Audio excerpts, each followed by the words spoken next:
A meditação é a prática de se refletir ou pensar sobre alguma coisa ou alguém. É um ato que exige disciplina, já que nossa mente tende a vaguear, fixando-se ora em uma, ora em outra coisa.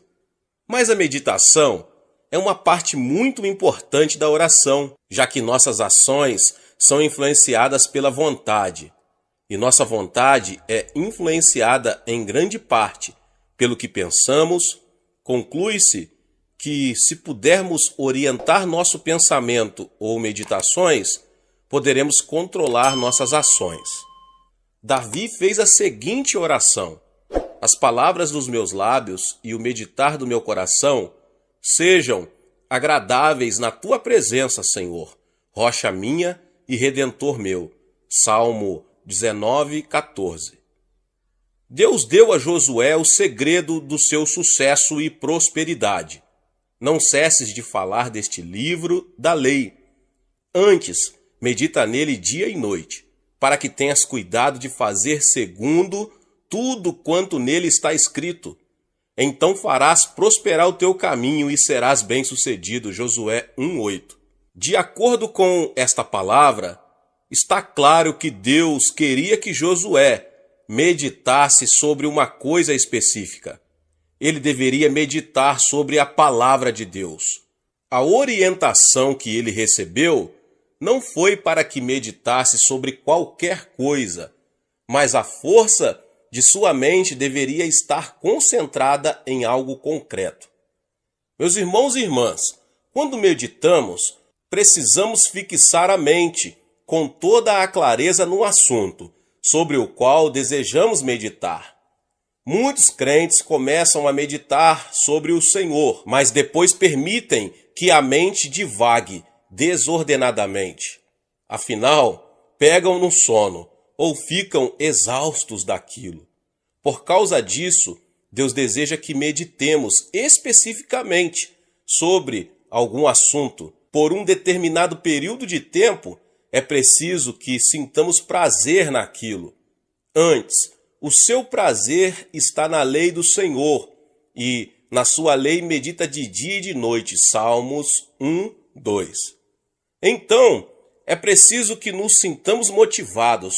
Para conseguirmos realmente meditar em alguma coisa, temos que enxergar os benefícios que nos advirão do assunto sobre o qual meditamos.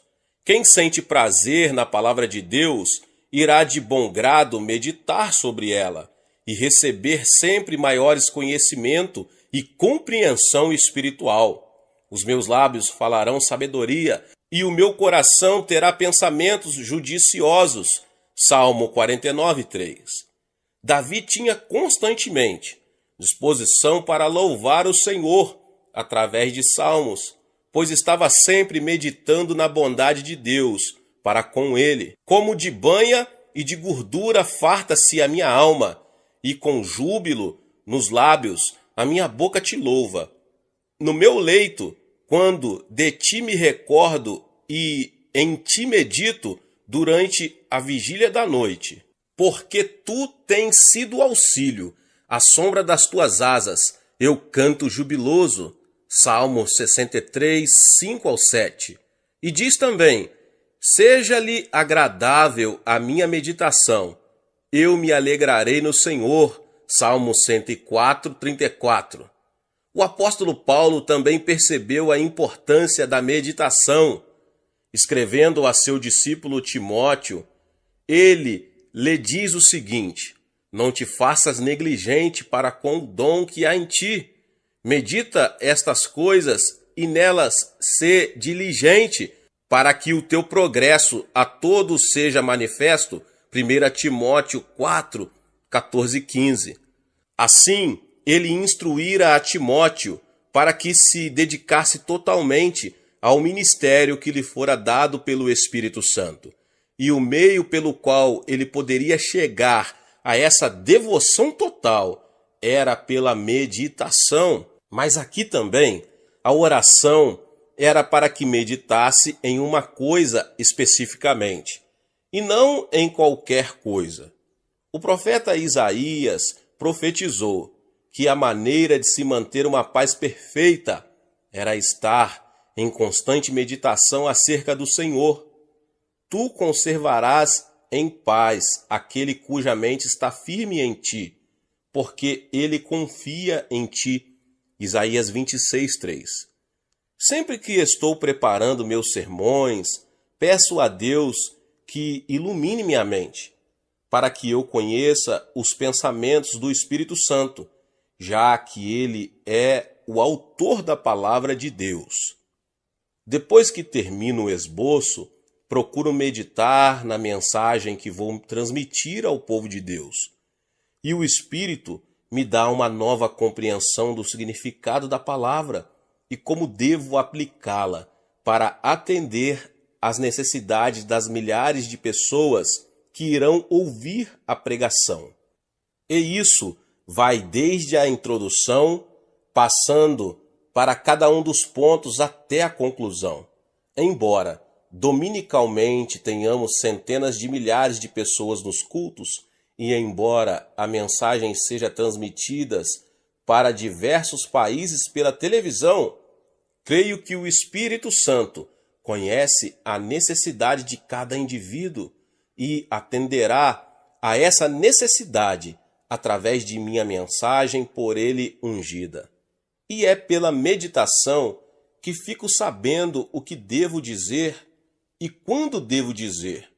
E depois sempre me vem ao conhecimento casos de pessoas que ouviram a mensagem e receberam através dela alguma coisa de que necessitavam. Como eu soube exatamente o que deveria dizer? Eu não sabia, mas o Espírito Santo, sim, e ele comunicou aquela palavra à minha mente na hora em que eu meditava sobre o sermão. Mas eu não medito apenas nas mensagens, mas também em novas orientações e oportunidades que se me apresentam. É possível que um novo ministério pareça muito interessante à nossa mente racional, mas na verdade esconde problemas e armadilhas que surgirão mais tarde e que agora não enxergamos. Então, confio muito na paz de Deus que guardo no coração.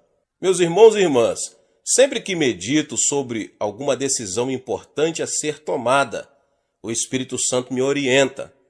Assim, quando estou agindo de acordo com a vontade de Deus, sinto essa paz que ultrapassa todo o entendimento, já que realmente ela não pode ser compreendida e muito menos explicada.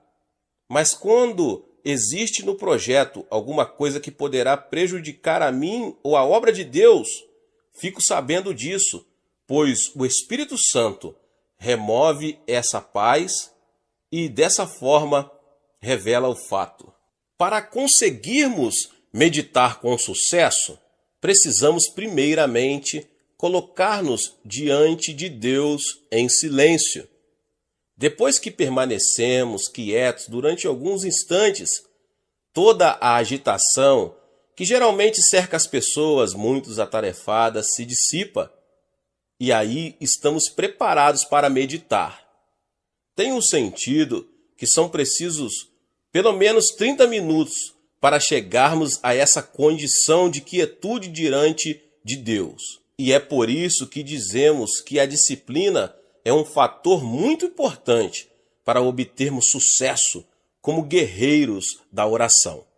Não podemos permitir que os conflitos internos venham perturbar nosso espírito. Não podemos permitir que conflitos externos venham perturbar nossa paz. Para termos uma genuína experiência de meditação, precisamos manter um coração silencioso diante de Deus.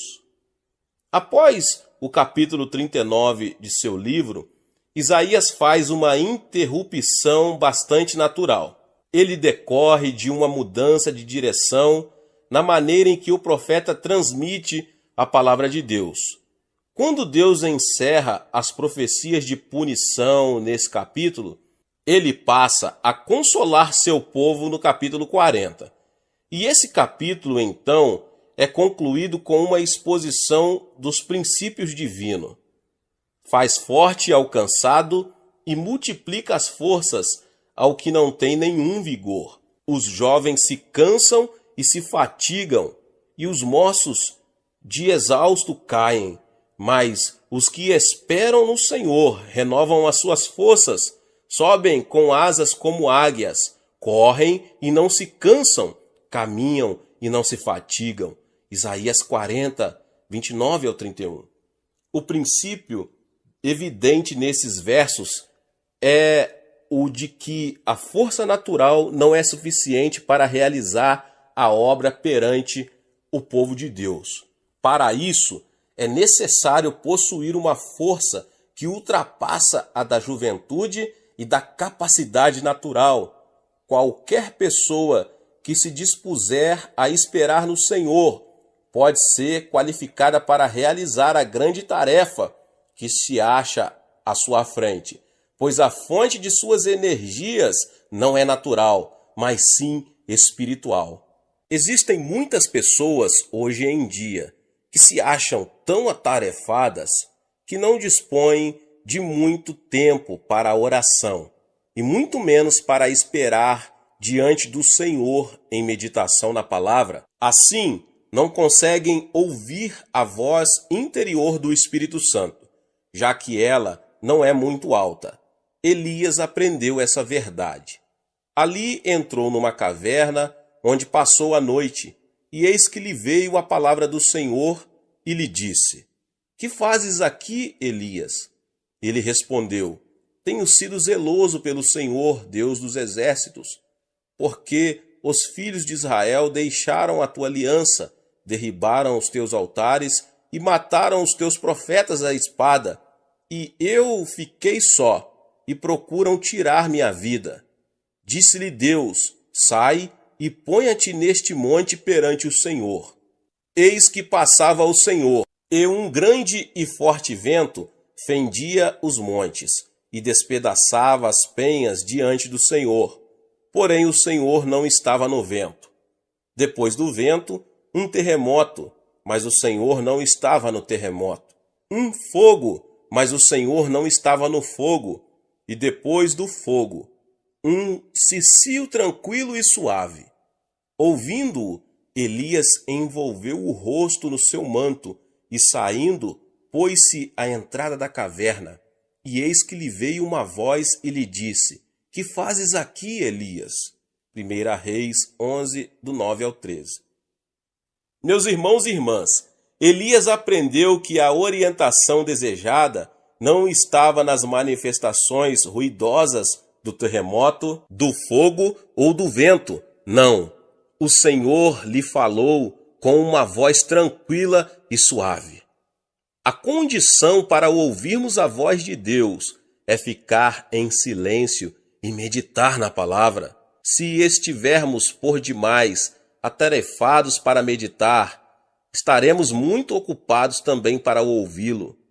Contudo, não podemos encarar com descaso a questão de se ouvir a voz de Deus. Devemos sempre lembrar que tudo o que o Senhor tinha a dizer sobre temas doutrinários já o disse nas Escrituras. Então, sempre que ele nos disser alguma coisa, nunca irá contradizer a Bíblia, sua palavra revelada e inspirada. O cânone das Escrituras encerrou-se com o último versículo de Apocalipse, que conclui com as seguintes palavras: Se alguém lhes fizer qualquer acréscimo, Deus lhe acrescentará os flagelos escritos nesse livro. Apocalipse 22, 18. Um dos aspectos da meditação que eu, pessoalmente, mais aprecio é o que chamo de dar um passeio espiritual. Assim como gosto das raras oportunidades de dar um passeio a pé, sem destino específico, assim também gosto de meditar, ou esperar no Senhor sem um objetivo específico em mente. Fico simplesmente quieto, na presença de Deus, e gozo dessa presença. Nesse momento, não tenho nenhum desejo especial, quero apenas a presença dele. Então procuro isolar-me, sento-me numa poltrona confortável, fecho os olhos e me ponho a esperar no Senhor. Posso não ouvir nada e não sentir nada, mas sempre me sinto revigorado após esse passeio espiritual com meu querido Senhor. Esse tipo de refrigério espiritual pode durar horas e horas. No livro de Judas, lemos o seguinte a respeito de Enoque. Quanto a estes, foi que também profetizou Enoque, o sétimo depois de Adão, dizendo: Eis que veio o Senhor entre suas santas miríades, para exercer juízo contra todos e para fazer convictos todos os ímpios, acerca de todas as obras ímpias que impiamente praticaram e acerca de todas as palavras insolentes que ímpios pecadores proferiram contra ele. Mas Gênesis diz apenas o seguinte: andou Enoque com Deus, e depois que gerou a Matusalém, viveu 300 anos e teve filhos e filhas. Todos os dias de Enoque foram 365 dias. Andou Enoque com Deus e já não era, porque Deus o tomou para si. Gênesis 5, 22 ao 24. O que aconteceu com Enoque, meus irmãos? Enoque foi um profeta no início da existência humana na terra. Nessa época, os homens ainda conheciam os fatos acerca do jardim do Éden. Isto é, sabiam da experiência de Adão, quando este caminhava com o Senhor na viração da tarde. E Enoque proferiu profecias relacionadas com uma época em que estava para vir, a segunda vinda de Cristo, para executar julgamento sobre a terra. No decorrer de seu ministério, porém, ele aprendeu a caminhar com Deus. Deus apreciava tanto o prazer que tinha na companhia dele, que diz a Bíblia, e já não era. Deus o levou para o céu, para gozar de sua companhia o tempo todo. E ele também estava aguardando a segunda vinda de Cristo, quando Enoque também será um dos 10 milhares de santos, ou um número incontável de santos que retornarão com Cristo, o justo juiz. Consegui cultivar uma comunhão íntima com o Senhor, que tornou meu espírito mais aguçado e faz com que eu supere os ataques de Satanás. Não existe nada mais importante para mim do que esse ilimitado momento de comunhão que tanto aprecio. Muitos dos membros de nossa igreja gostam de ir para o monte da oração para praticarem esse tipo de comunhão e meditação na palavra. Outros arranjam um lugar em sua casa mesmo, um lugar silencioso. Na verdade, o lugar onde meditamos não tem muita importância. O importante é que pratiquemos a meditação na palavra e a oração por todos os dias das nossas vidas.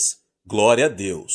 Deus abençoe a sua vida. Você que talvez chegou aqui pela primeira vez e ainda não é inscrito no canal, se inscreva no canal e ative o sininho das notificações. Todos os dias são postados vídeos abençoados aqui no canal para te abençoar, tá bom? Deixe também o seu like e não esqueça de compartilhar esta palavra com mais pessoas, para que também eles também sejam abençoados. Nos vemos nos próximos vídeos. Amém.